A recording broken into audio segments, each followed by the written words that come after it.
오늘 말씀을 시작하면서 세 장의 사진을 보여드리면서 말씀을 시작하고자 합니다. 첫 번째 사진은 한 달 전 사진입니다. 한 달 전 무더운 여름을 잘 견디면서 가을로 진입하게 되어졌는데, 가을의 모든 들판이 황금 들판을 보여주고 있었습니다.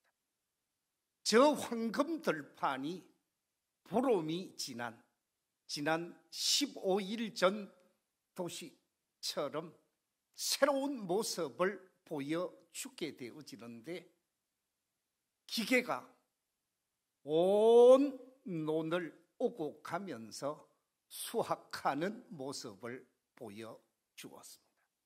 그리고 며칠 전에 들에 나갔더니 그렇게 황금 들판이 이제는 황량한 벌판으로 변화되어져 있었습니다. 그리고 자세히 보면 그 논 중간에 재만이 소복하게 남아있는 것을 보았습니다. 그렇습니다. 이 가을은 어떤 계절인가 질문을 하면, 가을은 수확하는 계절이요, 그 수확해서 넣어야 할 곡간에 들어갈 알곡이 있는가 하면 잿더미가 될 수밖에 없는 쭉정이의 마지막 현실을 우리는 사진을 통해서 보게 되어졌습니다. 오늘 본문 12절에 이렇게 말씀하고 있습니다. 손에 키를 들고 자기의 타작마당을 정하게 하사 알곡은 모아 곡간에 들이고 쭉정이는 꺼지지 않는 불에 태우시리라. 그렇습니다. 쭉정이는 버려질 수밖에 없고 불에 태워질 수밖에 없습니다. 왜냐하면 쭉정이는 가치가 없기 때문에 그렇습니다. 뿐만 아니라 그 쭉정이 속에는 잊지 말아야 할 불순물들이 가득 들어있기에 불에 태울 수밖에 없습니다. 그래서 오늘 말씀의 제목을 우리가 본 이 현실 속에서 알곡과 쭉정이, 쭉정이와 알곡의 차이점을 확인하고자 알곡 신자와 쭉정이 신자라 하는 제목으로 말씀을 나누고자 합니다. 알곡과 쭉정이를 구분하여 창고에 넣을 것은 넣고 불태워야 할 것을 불태우는 것처럼 영적인 진리도 마찬가지인 것 같습니다.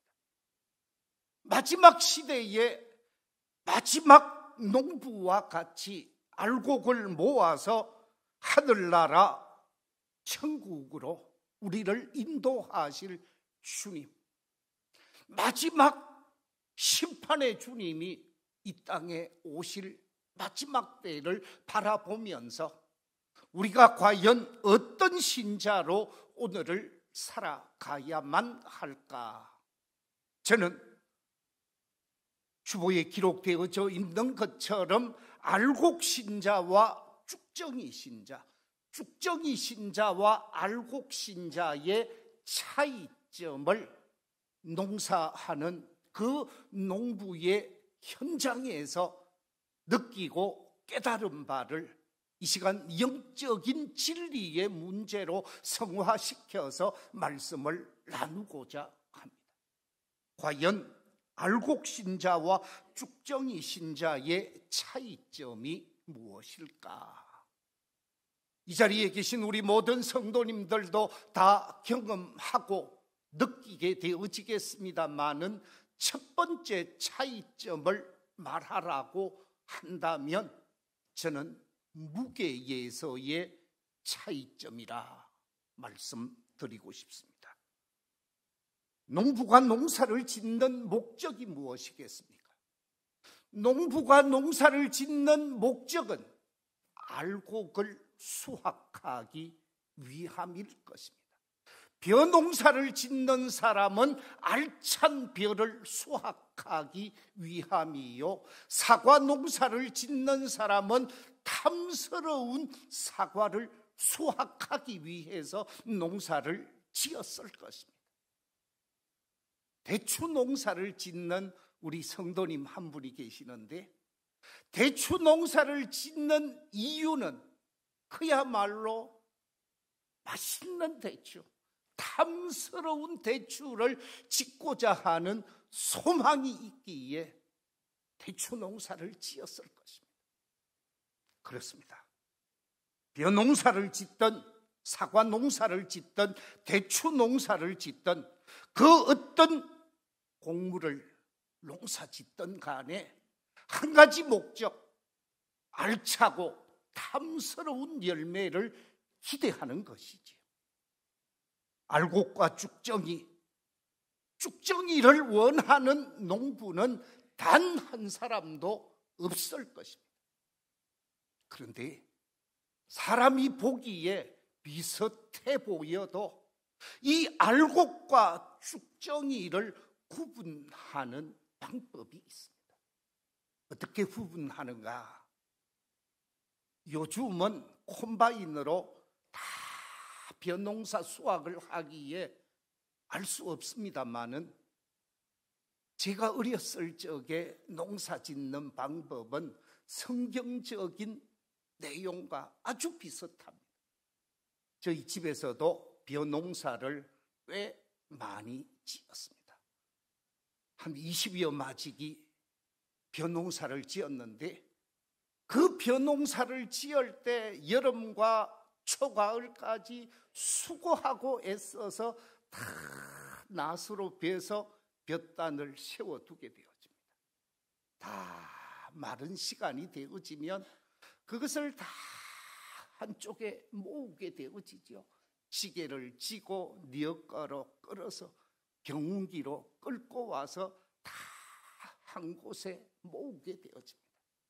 그리고 산더미처럼 쌓아놓은 그 볕단을 가지고 그 다음날 아침 새벽이 되면 탈곡기로 탈곡을 하게 되어집니다. 열심히 탈곡을 해서 그야말로 큰 산을 이루는 것처럼 탈곡한 것을 그냥 창고에 들이는 것이 아니라 그 다음날 또 다른 공정이 이어지게 되어지는데, 그 다음에 등장하는 것이 바람을 내는 뭐지요? 풍구가 등장하게 되어집니다. 옛날 풍구는 기계로 돌리는 것이 아니라 사람이 발로 밟아야 되어집니다. 이런 새벽부터 발로 밟기 시작합니다. 그러면 알곡을 쭉 내리게 되어지면 그 바람 앞에서 알곡은 그대로 떨어지고 쭉정이는 날아가게 되어집니다. 무게의 질에 따라서 가벼운 것은 멀리 날아가게 되어지고 좀 덜 가벼운 것은 가까이에 떨어지긴 합니다마는 알곡과 완전히 구분되어지는 것을 보게 되어집니다. 마지막 농부가 쭉정이와 다른 것들, 다른 이물질들 다 걷어내고 알곡만 담아서 가마니에 담지요. 그래서 그것을 곡간에 들일 수밖에 없습니다. 그리고 남겨진 모든 쭉정이는 불에 태워서 다음 농사의 지장을 초래하지 않도록 다 정리하는 모습을 우리가 보게 되어집니다. 그렇습니다. 농사를 이렇게 짓듯이 영적인 원리, 알곡 신자와 쭉정이 신자도 어떻게 구분하는가? 똑같이 바람과 같은 환난을 경험할 때가 있습니다. 환난의 바람, 역경의 바람, 고난의 바람, 시련의 바람이 우리에게 다가오게 되어지죠.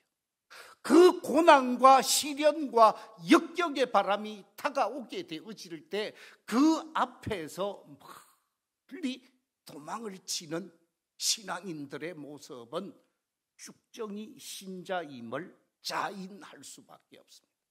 그러나 아무리 환난의 바람이 불어도, 아무리 고난의 터널을 경험해도 그 자리, 지켜야 할 그 자리에 묵묵히 서서 자기 역할을 감당하는 사람은 스스로가 알곡임을 증명시키게 되어집니다.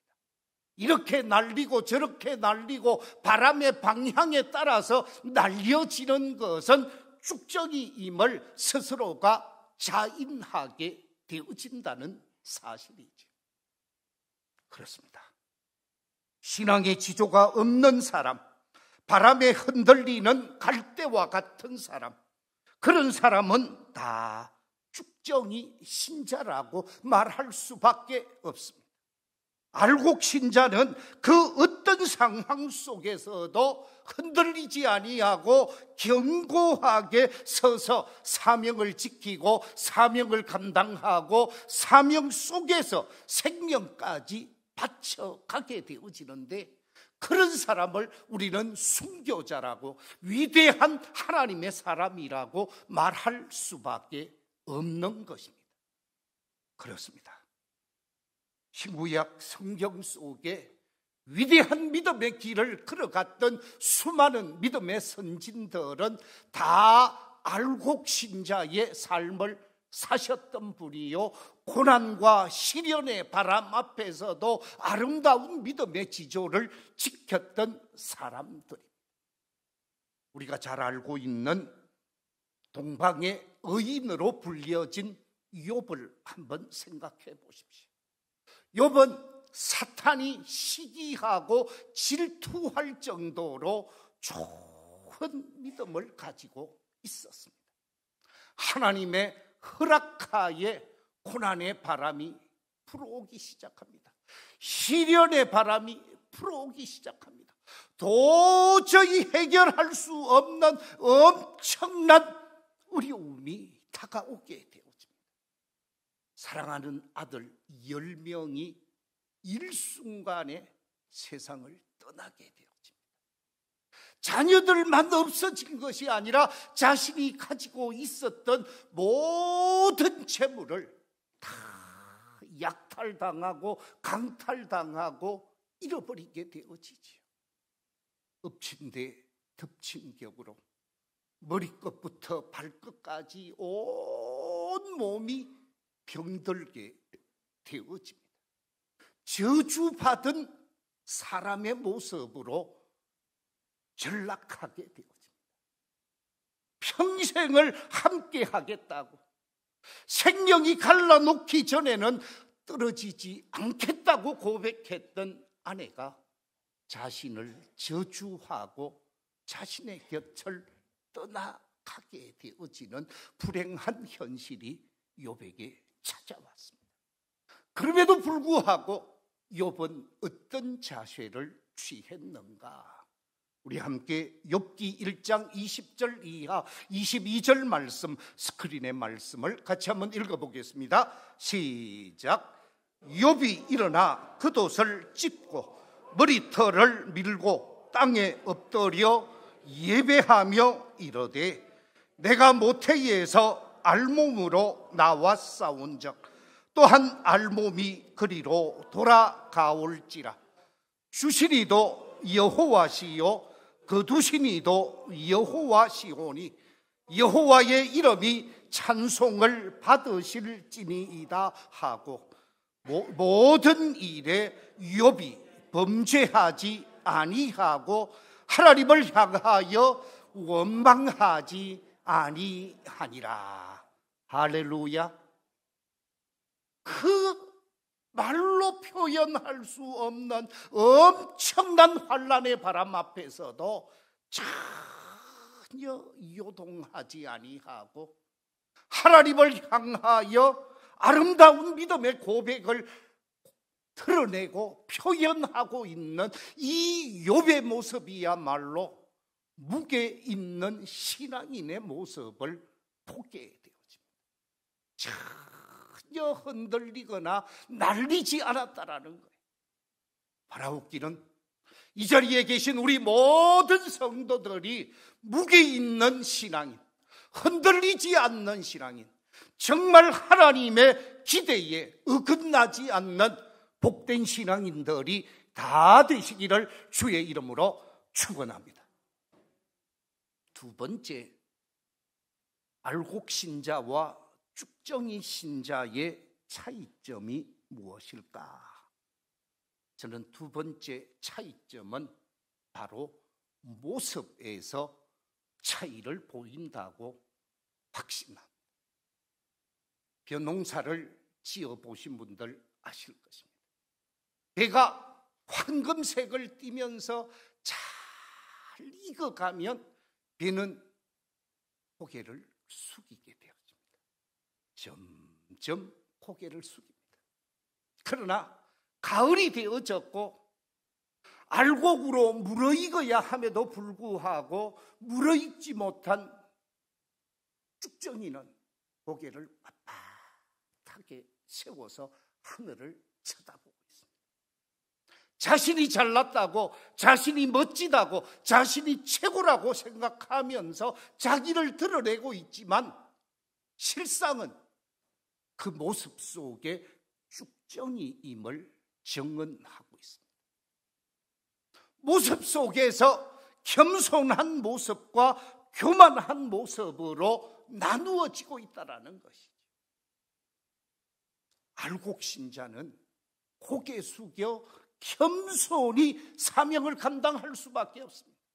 그러나 쭉정이 신자는 자기를 드러내고 자기를 나타내고 자기를 최고라고 생각하게 되어집니다. 우리 하나님이 기대하는 참 알곡 신자는 겸손히 사명을 감당하는 신자라는 말씀입니다. 자신의 지위가 높아가면 높아갈수록, 자신이 커가면 더 커갈수록 점점 더 겸손한 모습으로 고개를 숙이면서 모든 사람에게 감동을 주고 감화를 주게 되어집니다.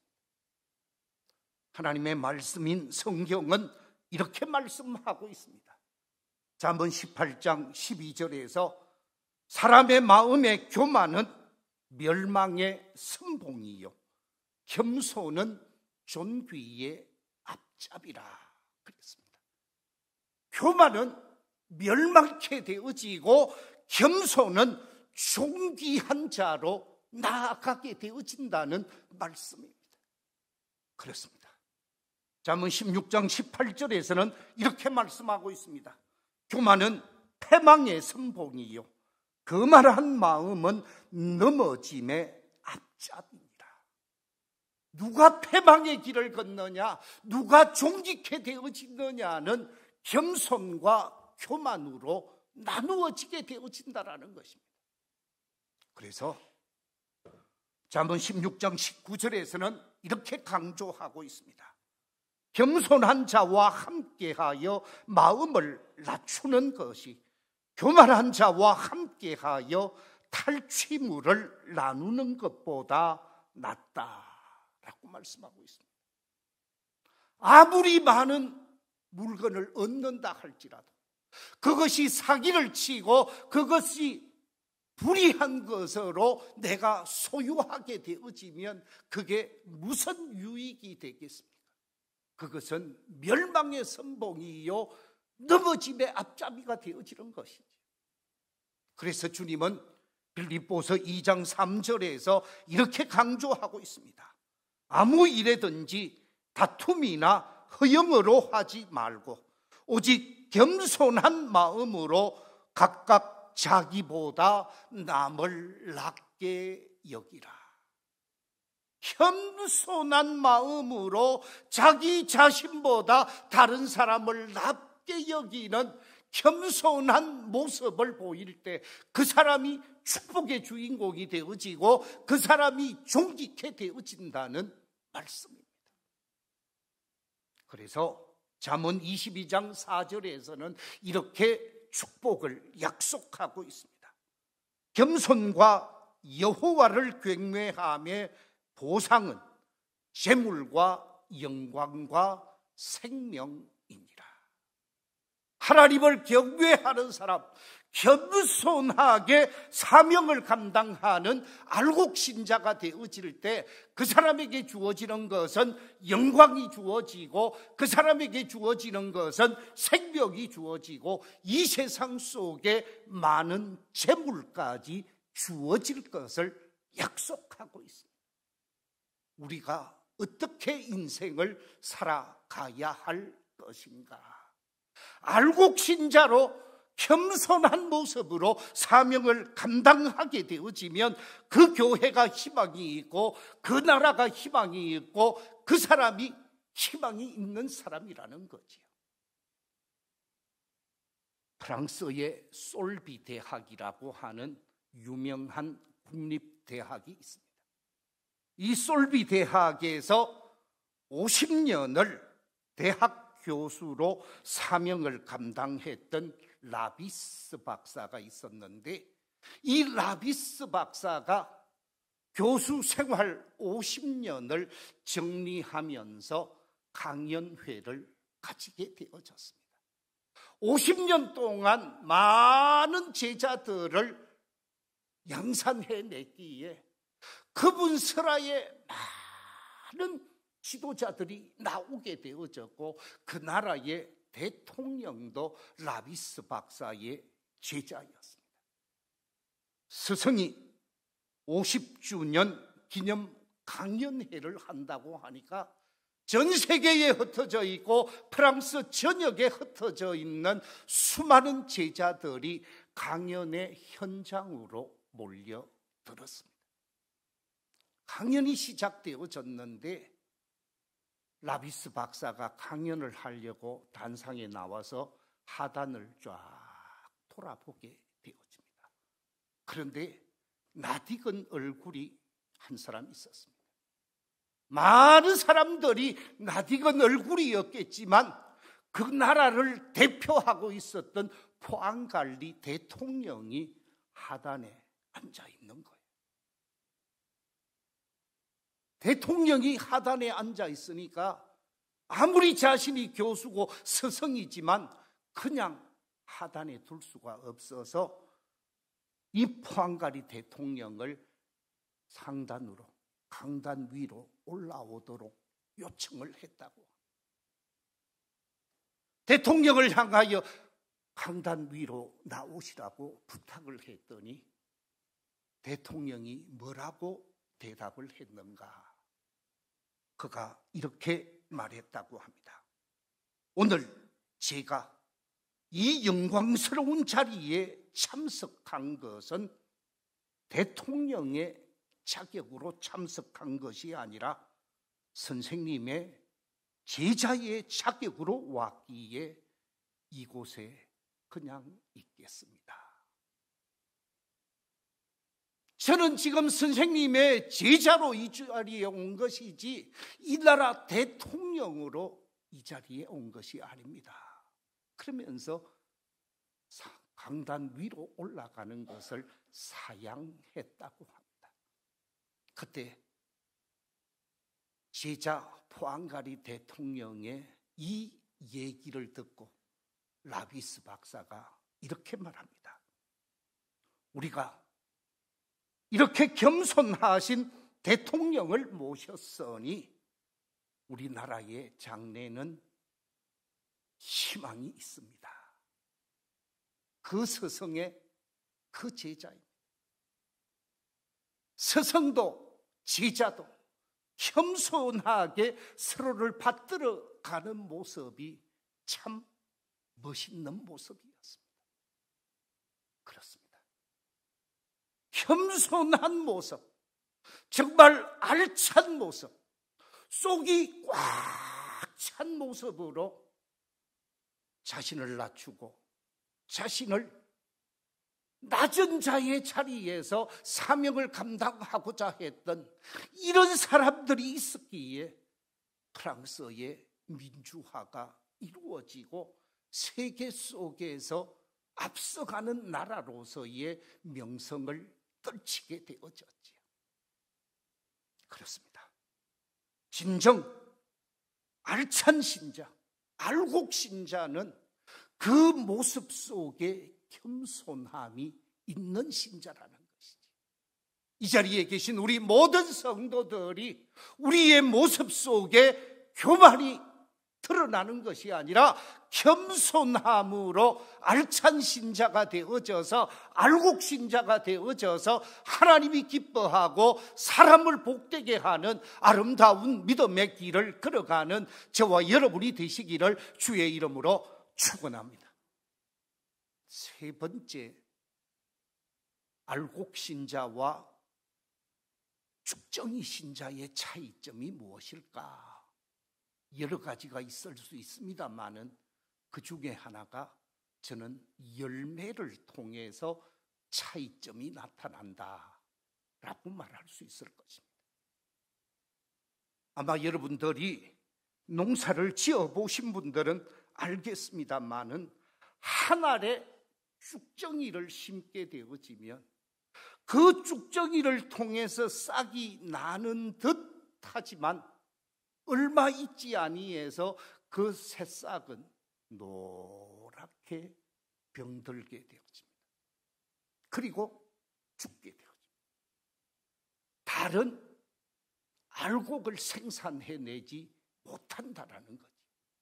그런데 알찬 곡식, 씨알을 그야말로 알곡을 벼씨로 준비해서 이듬해 벼씨를 뿌리게 되어지면 그 벼씨를 통해서 싹이 나는데 건강한 싹이 나오게 되어지죠. 그것을 이양해서 다시 논에 심게 되어지면 심겨진 논에서 100배의 열매가 거두어지게 되어집니다. 60배의 열매가 거두어지게 되어지고 30배의 열매가 거두어지게 되어집니다. 벼농사에는 수백 배의 열매가 거두어지는 것을 우리가 보게 되어집니다. 무슨 얘기입니까? 알곡 신자는 더 좋은 알곡을 생산해내지만 쭉정이는 좋은 알곡을 만들어내지 못한다라는 것이지. 그렇습니다. 알곡 신자는 세상을 살아가면서 귀하고 복된 열매를 많이 맺습니다. 믿음의 열매를 맺고 의의 열매를 맺고 성령의 열매를 맺고 전도의 열매를 맺게 되어집니다. 사과나무가 사과를 맺고 포도나무가 포도를 생산하는 것처럼 믿음의 사람, 성령의 사람은 성령의 열매를 맺을 수밖에 없었습니다. 그 성령의 열매, 사랑과 희락과 화평과 오래 참음과 자비와 양성과 충성과 온유와 절제의 열매를 맺게 되어지는 것입니다. 그런데 쭉정이 신자, 하나님께 교만하고 하나님께 거만하게 삶을 살아가면서 자기 중심적 삶을 살아가는 쭉정이 신자는 죄악의 열매를 맺게 되어지고 그 죄악의 열매를 갈라디아서 5장 19절 이하 21절에서는 죄악의 열매를 음행과 더러운 것과 호색과 우상숭배와 술수와 원수 맺는 것과 분쟁과 또는 시기와 분냄과 당 짓는 것과 불리함과 이단과 투기와 술 취함과 방탕함의 열매를 맺는다라고 말하고 있습니다. 성령의 사람은 성령의 열매를 맺게 되어지지만 그릇된 사람은 죄악의 열매를 맺는다라는 말씀입니다. 그렇습니다.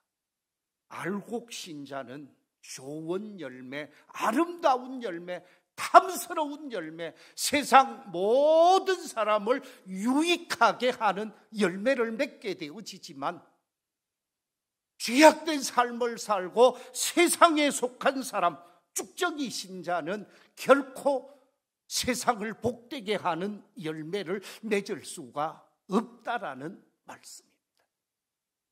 그렇습니다. 우리가 우리 자신을 한번 돌아보아야 할 시간입니다. 나는 과연 어떤 열매를 맺고 있는가? 나는 하나님의 사람, 성령의 사람으로서 성령의 열매를 맺고 있는가? 나는 세상에 속한 자로서 세상 중심적 삶을 살면서 하나님이 기뻐하지 않는 열매를 맺고 있지는 않는가? 우리 자신을 돌아보아야 할 것입니다. 한때 한국 교회가 아주 관심을 가지고 운동을 일으킨 운동이 있는데, 그것은 다름이 아니라 전도 폭발 운동입니다. 이 전도 폭발 운동의 책의 저자가 누구냐? 그분은 다름이 아니라 제임스 케네디 목사님이십니다. 미국에서 전도 왕으로 불려진 목사님이십니다. 이 제임스 케네디 목사님이 그의 책에서 이렇게 말하고 있었습니다. 한평생 예수 믿어도 전도하지 않는 사람은 천국에 들어갈 수 없을 것이다. 왜냐하면 하나님이 그런 사람을 싫어하기 때문이다.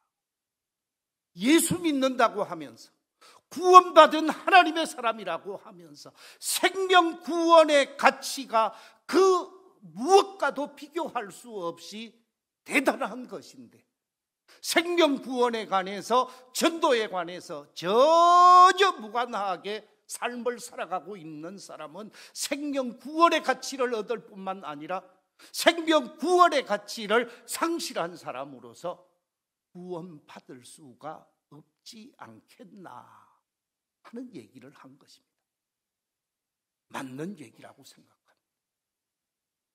진정 구원받은 사람, 성령의 사람, 하나님의 사람이라고 하면 아름다운 열매, 믿음의 열매, 성령의 열매, 생명의 열매를 맺으며 살 수밖에 없습니다. 아마 여러분 이분에 관해서 많은 설교를 통한 예화의 이야기를 들으셨을 것입니다. 그는 다름이 아니라 다미엔이라고 하는 사람입니다. 이 다미엔 신부는 성공회에 속한 신부였습니다. 젊은 시절 은혜를 체험하게 되어집니다. 아무도 가지 않으려고 하는 한센병 환자들이 살고 있는 섬에 들어가게 되어집니다. 이 한센병 환자들이 살고 있는, 누구도 가기를 원치 않는 섬에 들어가서 한센병 환우들을 사랑하게 되어집니다. 그들에게 복음을 전하게 되어집니다.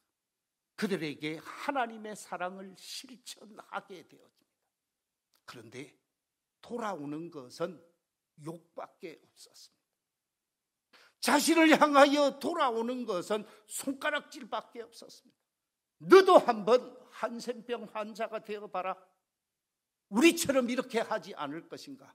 네가 지금 건강하니까 우리에게 자비를 베푼 척, 사랑을 베푸는 척 하지만, 네가 우리 입장이 되면 우리를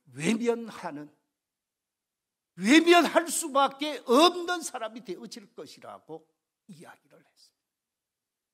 이때 다미엔 신부가 하나님 앞에 무릎을 꿇고 이렇게 기도합니다. 주님, 저들에게 전도의 문이 열리기 위해서는 저도 저 사람들과 똑같은 환자가 되어야겠습니다. 주님께서 저를 위하여 희생한 것처럼 저도 저들을 위해서 희생할 수 있는 용기를 주옵소서. 기도하면서 그들을 더 가까이 가게 되어집니다. 환센병 환자의 그 환부를 입으로 빨기 시작합니다. 그들을 더 가까이 사랑하게 되어집니다. 결국은 한센병에 걸리고 맙니다. 한센병 환자가 되어져서 똑같은 복음, 똑같은 사랑을 그들에게 증거하게 되어지지요. 그랬더니 그 한센병 환자들이 이 다미엔 신부의 복음을 그대로 받아들이게 되어집니다. 그래서 다미엔 신부로 인해서 그 섬에 살고 있었던 모든 사람들이 예수 그리스도를 구원의 주로 영접하면서 모든 사람들이 성도로 변하게 되어지지요. 그래서 다미엔에게 붙여진 하나의 별칭이 있습니다. 그것은 다름이 아니라 세인트라는 말입니다. 성 다미엔, 성자 다미엔이라는 말을 붙이게 되어졌습니다. 사랑하는 성도 여러분, 주님으로부터 은혜 받은 사람, 주님으로부터 구원받은 사람, 주님으로부터 참된 믿음의 은혜를 체험한 사람은 삶의 열매가 다르다라는 것입니다. 성령의 열매를 맺어야 하고, 사랑의 열매를 맺어야 하고, 믿음의 열매를 삶의 현장에서 맺어야 한다라는 것이죠. 오늘날 한국교회가 왜 한국 사회에서 외면당하고 있는가? 한 가지입니다. 예수 믿는 사람으로서 삶의 열매를 보여주지 못하고 있기 때문인 것이지. 한국교회가 한국 사회의 희망이 되어지고, 한국 사회의 꿈이 되어지고, 한국을 온전히 품을 수 있는 길은 예수 믿는 저와 여러분이 아름다운 열매를 증거해야 하는 것입니다. 아름다운 열매를 보여주어야 하는 것입니다. 우리 밀양교회가 이 밀양사회 속에서, 한국 사회 속에서 하나님이 기뻐하는 성령의 열매, 믿음의 열매, 의의 열매를 많이 맺힘으로 그 열매를 보고 다 주께로 나아오는, 그래서 이 제단이 구원의 방주가 되어지고 이 제단이 축복의 방주가 되어지는 놀라운 역사가 있게 되시기를 우리 주님의 이름으로 축원합니다. 말씀을 맺겠습니다. 오늘 본문 속에서 회개에 합당한 열매를 맺어라 말씀하고 있습니다. 좋은 열매를 맺지 아니하는 나무마다 찍어버리겠다 말씀하고 있습니다. 우리가 알곡신자가 되어져서 정말로 하나님이 기뻐하는 멋진 신앙인으로 오늘을 살아가야 할 것입니다. 알곡신자와 쭉정이 신자, 그 차이점 세 가지를 말씀드렸습니다. 그 세 가지 차이점은 첫째 뭐라고 그랬습니까? 뭐라고요?